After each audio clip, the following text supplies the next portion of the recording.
Speech off. Hi guys, welcome back to my channel. So I'm here to do what I added to Goodreads in September. There's a lot of books, so I decided to skip the holiday ones.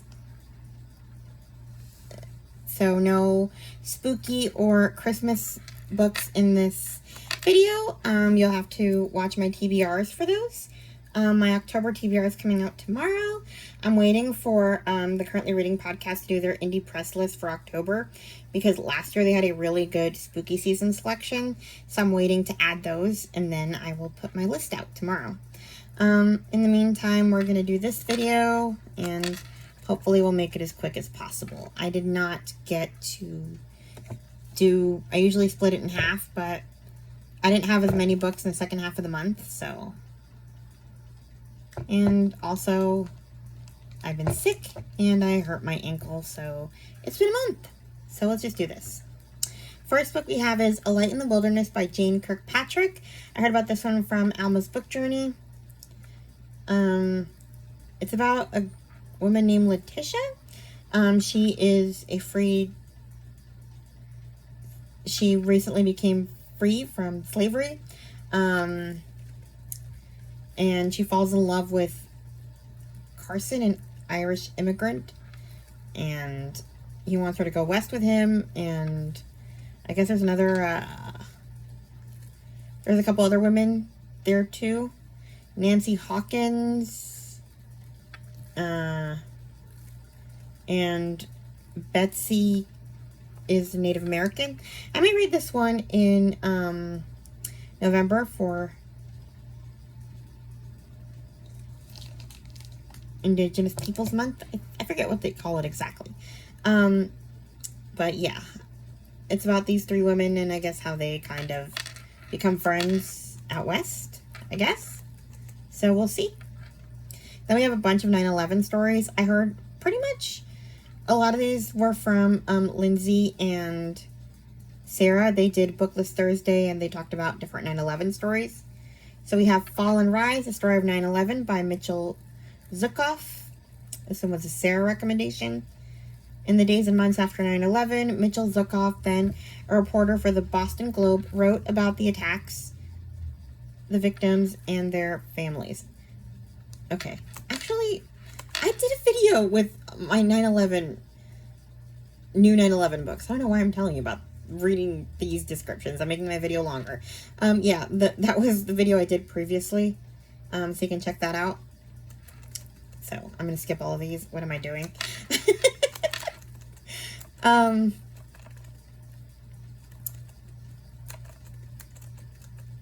So yeah, okay. Here's a non-9/11 book. Blackout by Lisa Unger, recommended by Chloe from Always Booked. On the surface, Annie Powers, I think it was in her book call, so it's not exactly a recommendation. I heard about it from her. On the surface, Annie Powers' life in a wealthy Florida beach neighborhood is happy and idyllic. Her husband, Gray, loves her fiercely. Together, they dote on their beautiful young daughter, Victory. But the bubble surrounding Annie is pierced when she senses that the demons of her past have resurfaced, and to her horror, are now creeping up on her. These are demons she can't fully recall because of a highly dissociative state that allowed her to forget. Disturbing events trigger strange and confusing memories for Annie, who realizes she has to quickly piece them together before her past comes to claim her future and her daughter. So we don't really know what this secret past is, but yeah, sounds interesting. Next we have some new releases.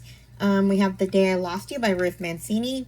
I heard about this one from the Sarah's Bookshelves Live podcast, fall book preview. This one comes out on December 2nd. I need to report a crime. My baby has been stolen. And there's two mothers. One of them is her name is Lauren. All she wants is a new life in Spain. She hasn't been able to have a baby. And then we have Hope. She has a career as a therapist, husband, and finally the baby she always longed for, Sam. And then he disappears, and then she hears from the police that there's a woman has been found in Spain with a child matching Sam's description, but the woman insists that Sam is hers, so whose child is he? So yeah, sounds fun. Then we have Family of Spies, a World War II story of Nazi espionage, betrayal, and the secret history behind Pearl Harbor by Christina Kuhn. Kuehn. I'm not sure how to pronounce it. I heard about this one from Elizabeth from the Currently Reading podcast. This one's coming out November 25th, my brother's birthday. It's a true story. Basically, Ruth finds out that her family... Okay. A propulsive, never-before-told story of one family's shocking involvement as Nazi and Japanese spies during World War II and the pivotal role they played in the bombing of Pearl Harbor. It began with a call from a screenwriter asking about a story. Christine Kuhn was shocked and confused. When she asked her 70-year-old father, Eberhard, what this could possibly be about, he stalled, deflected, demurred, and then wept. He knew this day would come. So, sounds like they were secret Nazis? I'm intrigued. Next we have The Boy in the Suitcase by Lean Caberl? I'm so sorry. Another Elizabeth recommendation. This one's already out. I already bought it. Nina Borg, a Red Cross nurse, wife, and mother of two, is a compulsive do-gooder who can't say no when someone asks for help, even when she knows better. When her estranged friend Karen leaves a key to a public locker in the Copenhagen train station, Nina gets suckered into her most dangerous project yet. Inside the locker is a suitcase, and inside the suitcase is a 3-year-old boy, naked and drugged but alive. Is the boy a victim of child trafficking? Can he be turned over to the authorities, or will they only return him to whoever sold him? When Karen is discovered brutally murdered, Nina realizes that her life and the boy's are in jeopardy too. In an increasingly desperate trek across Denmark, Nina tries to figure out who the boy is, where he belongs, and who exactly is trying to hunt him down. So yeah, there's that. Then we have... Okay, I can skip this one. These next ones are a bunch from the Currently Reading Indie Press list. This September list was really good. So the first one is We Could Be Rats by Emily R. Austin. I know this sounds weird. I mean, apparently it's not about rats. It's about two sisters. One of them is kind of depressed, has some issues, and her older sister is basically trying to understand her. And I guess she's trying to understand her through this very long suicide note. So, and yet this book is described as funny, so I'm kind of intrigued. Her older sister is kind of the goody two shoes that does everything she's supposed to in life, and the younger one is kind of free-spirited. She didn't graduate high school, you know. And soon we find out kind of how difficult her life is. So we'll see. Sounds interesting. Then we have Night Will Find You by Julia Heberlin. This one is about Vivi Bouquet. She basically has like premonitions, or she hears voices or something, and when she's 10, she saves a boy's life.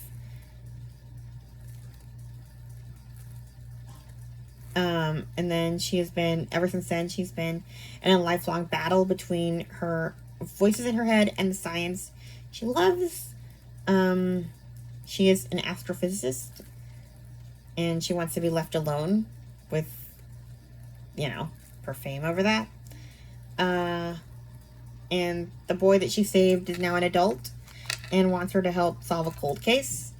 And then there's a podcaster who has like conspiracy theories. Is she crazy, or is she psychic, or what's up with her? So, sounds interesting. Then we have Pickup by Nora Dahlia. This is a rom-com, which is not usually my thing. Two single parents. Sasha Rubinstein is not on her game. Parenting with an absent and objectively douchey ex has never been easy, but lately the judgmental side-eye from people at school pickup feels extra. It doesn't help that some entitled dad with his perfect t-shirts and perfectly punchable yet adorable face keeps stealing the last after school spots and school hoodies out from under her. And I guess they end up trapped on an island together. So, I don't know. I could love it or I could hate it. We'll see. Then we have Framed, Astonishing Stories of Wrongful Convictions by John Grisham. We'll see. And then here's some that I found from different audiobook sales. We have Dial A for Aunties by Jesse Q. Citanto? I first heard about this one from Sarah's Bookshelves Live, but I didn't think I would like it at the time because I did not think funny murders were a thing until I read Finley Donovan. I was like, how are we laughing at a murder? But now I'm kind of enjoying this sort of micro-genre, Sarah calls it. Although I don't know if she's ever considered funny murder a micro-genre. But, I mean, yeah. So basically, what happens when you mix one accidental murder with 2,000 wedding guests and then toss in a possible curse on 3 generations of an immigrant Chinese-Indonesian family? You get 4 meddling Asian aunties coming to the rescue. When Madeline Chan ends up accidentally killing her blind date, her meddlesome mother calls for her even more meddlesome aunties to help her get rid of the body. And I guess there's a wedding involved too. It's a whole thing. So, sounds like fun. Then we have The Light We Carry, Overcoming in Uncertain Times by Michelle Obama. It was also on the Libro FM sale for this month. And I bought it because, why not? Becoming was also on sale in August. So I guess we're having a Obama year on Libro FM. I don't know. Why not? Then I got Codename Helene by Ariel Lahan. I love The Frozen River, and this one never drew my attention, but I love The Frozen River so much that when it was on sale, I just bought it. Sounds like it's a World War II historical fiction about a woman who has like 4 different code names as she does resistance work. So, we'll see. Then we have The Governess of Penwith Hall by Sarah E. Ladd.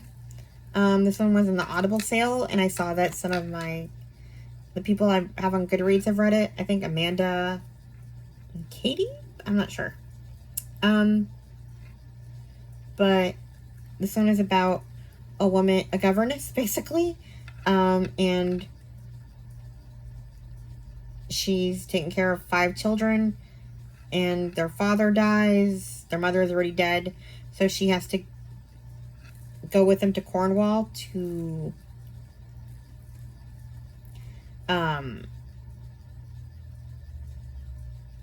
I guess their uncle, and the parents wanted her to stay with them.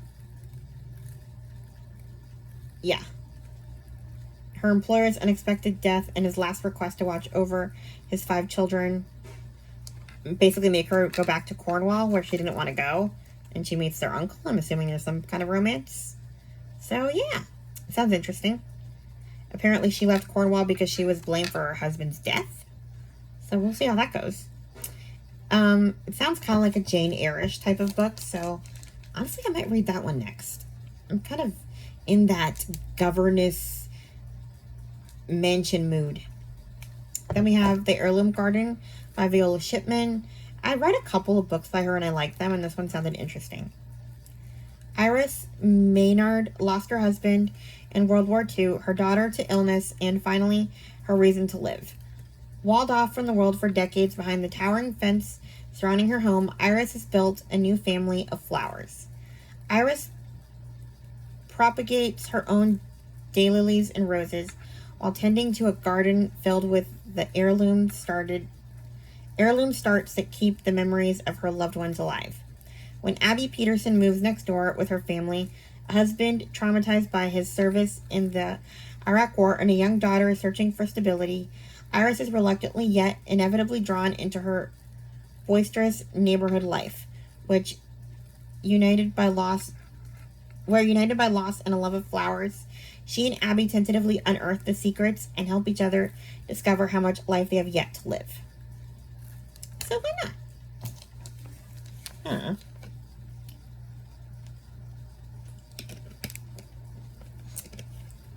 Then we have The Thursday Murder Club by Richard Osmond. I keep hearing about this one. I've been hearing about this one for years, but the Currently Reading podcast finally convinced me to add it to my TBR. I haven't bought it yet. But it's about a bunch of old ladies or old people who, I guess, solve murders. It's a series, so I don't know. I'll try it at some point. I'm in the middle of some series right now, so maybe not right away, but I don't know. Could be fun. And a lot of you guys already know about it, so I'll save the description. Then we have The Perfect Nanny by Sherry J. Ryan.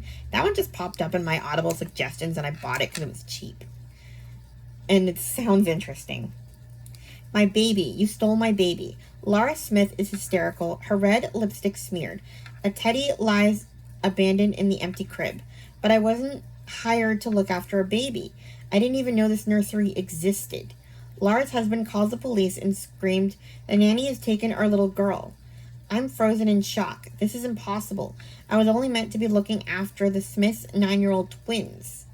I'm certain that earlier this evening when they left for their fancy event, Laura in high heels and a floor-length gown, Corbin in a tux, they never mentioned a baby. And they definitely didn't show me this nursery room up in the eaves of their sprawling beachfront mansion. But their angelic blonde twins are now blinking at me in matching horror, and my heart pounds painfully as handcuffs snap shut around my wrists. As I'm pushed toward the waiting police car, I look back one last time and meet Laura's eyes. Am I imagining the cold calculation in them? I try to swallow my panic. Why was I really hired for this job? And then an even more chilling thought races through my mind. Do Laura and Corbin know who I really am? Because if they do, my life is in terrible danger. I don't know what that means, but I want to know. Then we have The Killer Question by Janice Hallett. Another currently reading suggestion. Meredith said it wasn't as good as, what was that other one? The very first one I read, it was a Christmas one. I forget. The Appeal. It's not as good as that one, but it's her newest one, and it's okay. So, and it was at a decently low price, so I got it from Audible. I'm saving it for Epistolary January. This one, basically she writes these like epistolary murder mysteries with using like texts and emails and stuff like that. And I guess this one is going to have, it takes place on a trivia night, so there's going to be lots of trivia questions and stuff, so we'll see. I have a lot of currently reading suggestions this month, which hasn't happened in a while. The next one is called Between Two Kingdoms, a memoir of life interrupted by Sulika, I cannot pronounce his last name. Katie from the Currently Reading podcast recommended it. She is a woman who has cancer, and she kind of talks about her journey. She survives because she wrote the book, but yeah. Then we have Wild for Austin, a rebellious, subversive, and untamed Jane by Devaney Lucer. I heard about this one from the What Should I Read Next fall book preview. Thieves, Spies, Abolitionists, Ghosts. If we ever truly believed Jane Austen to be a quiet spinster scholar, Devaney Lucer puts that myth to rest at last in Wild for Austin. These and many other events and characters come to life throughout this rollicking book. Austen, we learn, was far wilder in her time than we've given her credit for, and Lucer traces the fascinating and fantastical journey her legacy has taken over the past 250 years. All 6 of Austen's completed novels are examined here, and Lucer uncovers striking new gems therein, as well as in Austen's juvenilia, unfinished fiction, and even essays and poetry. So, yeah. I guess she's going to talk about how she wasn't as prim and proper as everybody thought she was. Sounds like fun, and I'm interested. Although I'll have to read all of her books. And so far, I've only finished Pride and Prejudice and Sense and Sensibility. I'm in the middle of Emma. I'm going to get back to it. I'm listening to it while listening to a podcast, and I keep kind of stopping because I'm reading other things. It's a slow go. I meant to finish sooner, but I have not. So, yeah. Let's see what else we have. So, these two are Christmas reads. I have a bunch of Christmas reads here. Rapunzel and the Sea Witch, or The Little Mermaid and the Tower. The Princess Swap number 3 by Kim Bussing. Chelsea Zhao recommended this one, or it talked about it in a new release video. I haven't read the other ones. I started to read the first one, and I'm enjoying it. But I never finished it. I just got caught up reading other things. I'm going to get back to it, though. It's like different fairy tale characters ending up in someone else's fairy tale. Oh, good. The neighbors are... I don't know what they're doing next door, but... Thankfully, I think we're almost done. Sorry for the noise. Next we have a Kindle-only deal, which is why I want to, unfortunately, have to get back on Kindle Unlimited. The Nanny Outside the Gates by Sherry J. Ryan. Recommended by, I heard about it from Chloe. It's coming out October 7th. I'm sorry, this noise is distracting me. And this is the third time I've done this video. I'm not stopping now. I'm almost done. Auschwitz, 1944. Helena clutches the baby to her chest, cuddling her close for warmth. She must keep moving. Her heart pounds as she races through the thick trees. If she's caught, this is the end for both of them. Walking to work at the orphanage she was raised in, Helena tries to ignore the imposing gates of Auschwitz nearby. She has one dream, to survive the war and find out who her parents were. But one morning, a Nazi officer with icy eyes blocks her way. He needs a new nanny, and he gives Helena a choice: serve in his home or be sent to the camp. Apparently, I'm not really sure why. It's possible that she finds out she's Jewish. So, yeah. You know, because she doesn't know where her parents are. And I guess they find out she's Jewish, so she doesn't realize she's in danger. And I want to read this book. Next we have The Baby on My Doorstep by Miranda Smith. Also releasing October 7th. I have a few Miranda Smith books, but I have not read any of them. And they all sound good, but this one sounds the best, and this is probably the one I'm going to read first. I thought my sister was killed a year ago, but now her baby is on my doorstep. I mean, that's all I need, right? So what's the deal with the baby? Then we have My Daughter's Baby by Kate Hewitt, coming out October 25th. Kate Hewitt is some kind of... I don't know how she pumps out so many books a year. She has a few series that she has books for that come out, and then she has, like, these books. Basically, her daughter dies, and she's left... There's a baby boy, and the dilemma is, should she take them away from her husband because she wants a do-over or not? And I'm interested. I think it's also another Kindle only. Then we have Uncharmed. This is by Lucy Jane Wood. This is apparently in the Rewitched series. I read Rewitched last year and I liked it. I heard about it through Ellen Made Book Club. I didn't know there was another one, and I'm excited about it. Oh, I guess I gave you a sneak peek into my spooky. I'll leave the description for that. My brain is not working today.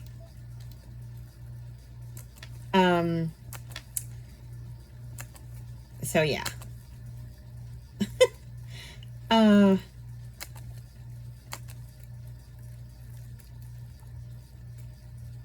My last book is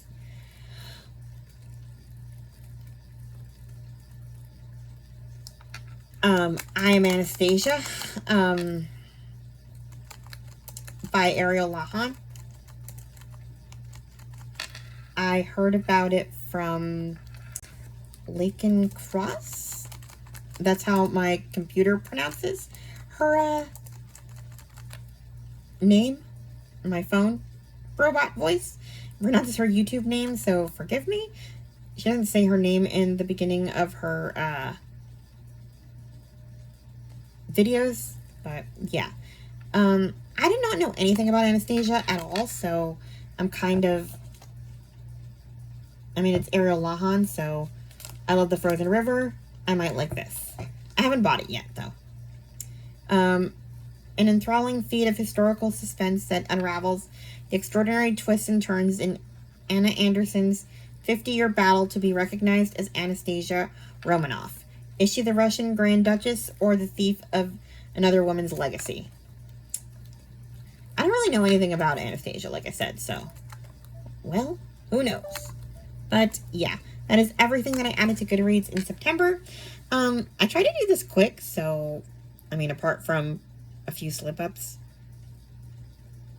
I'm kind of medicated. I hurt my ankle, and that is making me slightly drowsy. So, yeah. We're doing the best we can here. So I'm sorry that I was a little rushed. Please like, comment, and subscribe, and I'll be back tomorrow with my TBR. Bye. Speech on. Close. 20% close. Stop recording video.